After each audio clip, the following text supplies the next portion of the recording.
So ito mga guys, so ito yung ating gagawing adobo. Yan, inano ko muna to kasi ito ay manok na kal. So yan, ilalagay ko lang yung ating manok na linagay sa pressure cooker. Saka nagmamantika siya guys, yung mantika niya. Hindi natin isasali yan. So ito lang na pressure cooker natin, manok. So yan siya.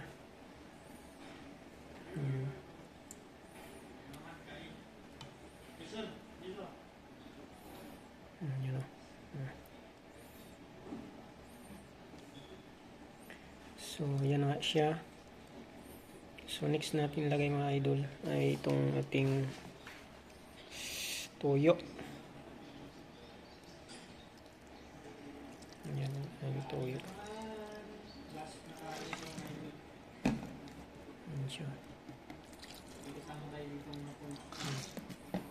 And then suka guys. Yan suka to. Yan natin ang suka. Yan. Tapos so ganyan na siya. Natin na itong isasalang.